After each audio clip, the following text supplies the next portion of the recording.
On his hospital bed, Takuto spent his final moments immersed in the world of Eternal Nations, his favorite dark fantasy strategy game. As he breathed his last, he had no idea that death wouldn't be the end. When he next opened his eyes, he found himself seated on a stone chair deep within a forest. The air was crisp and fresh, filled with the scent of untouched nature. Confused, he looked around until a familiar voice called out to him, asking if he was awake. Takuto turned, stunned to see the ruin, Mynoghra, the one he cherished most in the game. She smiled gently and confirmed it. Yes, it was her, and he was her king. Atou, who in the game was known to be one of the weakest at the start, possessed hidden potential. Though she could be outperformed by even basic units early on, she had a powerful ability. She could absorb the powers of defeated foes, making her growth limitless. She was the very unit Takuto had chosen time and time again, and now she stood before him, alive and real. Takuto did not know how to react or what role to play. Should he act like a king? Atou laughed softly and reassured him, calling him by name, King Takuto. She told him that he was the one who had cleared nightmare difficulty using Mynoghra, a feat deemed nearly impossible. He was none other than Takuto, the top-ranked player of the game's official leaderboard. Takuto was stunned by how she knew so much. Atou nodded solemnly and said she remembered everything. The countless times they'd played together, the many conquests, and the many defeats. Every command he had given her, every time they had reshaped the world together, she remembered it all. She had always known him as King Takuto. Their reunion warmed both of their hearts. Takuto asked if this was heaven and if she had summoned him here. But Atou replied that she wasn't the one who had summoned him. She herself had awakened here suddenly and could only conclude that this place was not heaven, but something eerily close to the world of Eternal Nations. She expressed her joy in meeting him in person, her king.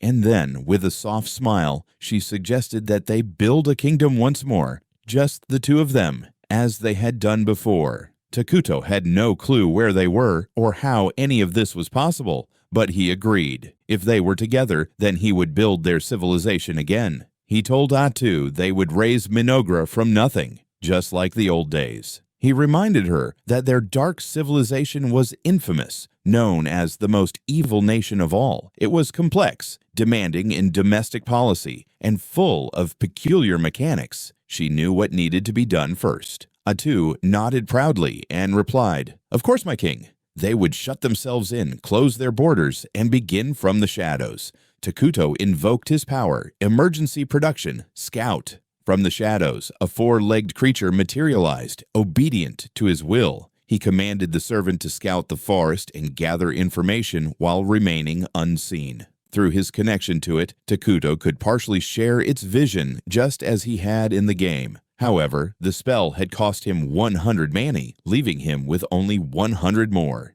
Emergency production was expensive. Each action counted. Ideally, he would have preferred to summon a combat-ready Warrior Unit 0, but they lacked the resources. Atou offered to fight if necessary, but reminded him that she was at her weakest now. Her strength, she explained, was in her potential. At this early stage, any clash with a powerful enemy could lead to their complete destruction. Takuto sighed and muttered that the difficulty was just as insane as he remembered. Atou gently tried to lift his spirits. Meanwhile, the scout began returning useful information. Takuto watched through the creature's senses and confirmed that the surrounding terrain was densely forested. There were no signs of animals or monsters. Atou found it strange. The absence of wildlife was unusual and concerning. Takuto agreed, noting that without animals there was no food source. For now, they would continue scouting. Atou apologized for being unable to help in battle yet, but Takuto assured her that just having her by his side was more than enough. Atou blushed and said she was deeply moved by his words. Suddenly, Takuto saw through the scout's eyes a group of dark elves not far from their location. Atou was intrigued. Dark elves typically leaned toward neutral evil, which made them unpredictable but not immediately hostile. If they truly were in Eternal Nations, the presence of another civilization could spell trouble. They had to remain hidden. Takuto muttered that it would be a terrible starting position to have neighbors this early. Atou proposed that if things became dangerous, they should flee together. Takuto agreed without hesitation. Mynoghra, he said, was a nation that loved peace and harmony. They decided to keep observing the dark elves while continuing to explore their surroundings. If things went south, they would retreat as a pair. Atou cheered for him with a smile, and Takuto grinned, saying they would run far, far away if it came to it.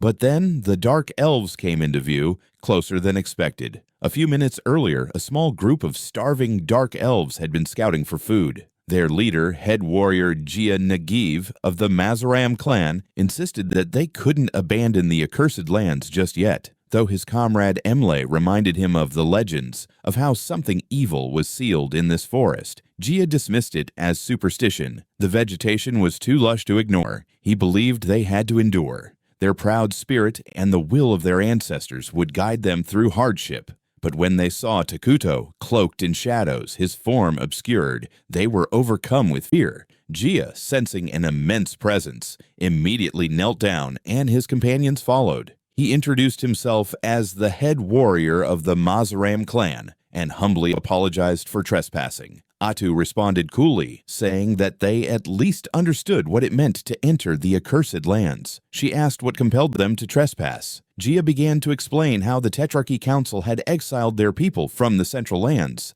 Atou grew impatient and urged him to be brief. Under pressure, Gia admitted that they had been persecuted, driven from their homes, and now wandered without food or shelter. They had come to this forest seeking salvation. Takuto noted how thin they were. Gia struggled to speak under the tension, confessing that they hadn't eaten in days, having thrown off their pursuers and left all provisions behind. In his heart, he cried out, asking why his people had to suffer so much for merely wishing to live in peace. In response, Takuto summoned apples and let them fall before the elves. Though unfamiliar with the fruit, its sweet aroma filled the air. Takuto told them they could have it and asked if they knew of apples, especially when cut into bunny shapes. Gia said he did not recognize the fruit, but one of his companions took a bite and joyfully proclaimed its deliciousness. Takuto added that he had pears as well and offered more. Atou addressed Gia, saying that the king had extended them charity. Gia lowered his head and confessed that others in his clan,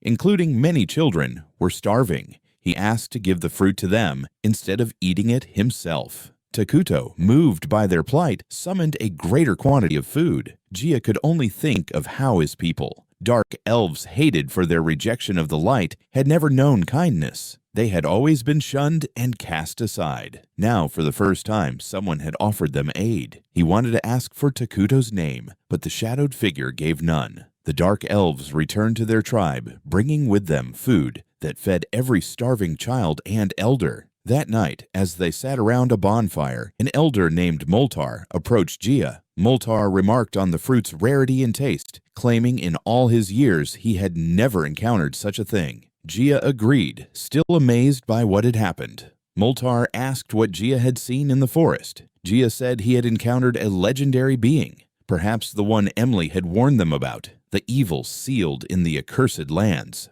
Moltar wondered if he had met the King of Ruin, a mythic figure said to appear when the world reached saturation, bringing ruin to all so life could begin anew. Gia wasn't sure. He didn't even know the man's name, but the being had a young woman beside him who had spoken on his behalf. Moltar remained uncertain, but said it was clear that the being was not ordinary. Now that he had recovered some mana, he could sense it. The forest was unnatural. He asked Gia if they had given anything in return for the food. Gia replied that they hadn't. Moltar found that suspicious. An evil being never grants gifts without a price. Gia admitted that he had simply explained their situation when asked. Moltar asked why someone evil would do such a thing. Gia responded with deep respect, saying that the one they met had granted them aid out of sympathy. He even referred to him as his grace. Moltar questioned whether Gia had been charmed. Gia denied it. He insisted that anyone who fed the starving deserved respect. Without his grace, they would not even have the strength to argue. Moltar paused, unsure what to say. In the end, he praised Gia for his decision. He said he would go to negotiate with this mysterious figure as the leader of the Dark Elves.